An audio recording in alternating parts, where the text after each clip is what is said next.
സാറേ, എന്റെ പേര് ജബ്ബാർ കുറ്റിപ്പുറം. ഞാൻ സാറിനെ കാണാൻ തൃശ്ശൂർക്ക് വന്നതാണ്. ബസ് സ്റ്റാൻഡിൽ വെച്ച് കുറെ പേർ എന്നെ ഓരോന്നും പറഞ്ഞുകൊണ്ട് ചോദ്യം ചെയ്തു. സാറിന്റെ ഫോൺ നമ്പർ കൊടുത്ത് വിളിച്ചു നോക്കാൻ പറഞ്ഞപ്പോൾ അവരെന്നെ തല്ലി. അവർ പോലീസിനെ വിളിക്കുമെന്നാണ് പറയുന്നത്. ഇത്രയും കേട്ടപ്പോഴേക്കും സംവിധായകൻ സത്യനന്ദിക്കാടിന്റെ അടിവയറ്റിൽ തീ കത്തി. ഫോൺ കട്ട് ചെയ്ത് ക്ലോക്കിലേക്ക് നോക്കി. സമയം രാത്രി 10:30 കഴിഞ്ഞിരിക്കുന്നു. എന്നിട്ട് ഭാര്യയോടായി പറഞ്ഞു, ആരാണ് ഈ ജബ്ബാർ കുറ്റിപ്പുറം?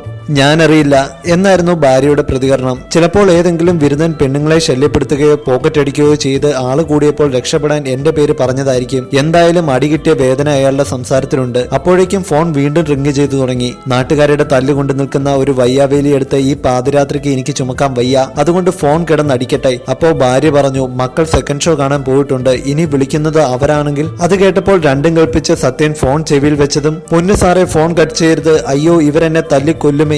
ബാക്കി കേൾക്കാൻ സത്യം നിന്നില്ല. ഇനി ദേവേന്ദ്രന്റെ അപ്പം വിളിച്ചാലും ഫോൺ എടുക്കില്ലെന്ന് ഉറപ്പിച്ച് ഉറങ്ങാൻ കിടന്നു. ഈ ജബ്ബാർ കുറ്റിപ്പുറം കാരണം പോലീസ് സ്റ്റേഷനിൽ കയറേണ്ടി വരുമോ? ഇനി പോലീസുകാരെയും നാട്ടുകാരെയും കൂട്ടി അയാൾ ഇങ്ങോട്ട് വരുമോ? ഉറക്കം കെടുത്തുന്ന ചോദ്യങ്ങളുമായി സത്യൻ നേരം വിളിപ്പിച്ചു. അതിരാവിലെ മൊബൈൽ ഫോൺ ശബ്ദിച്ചു.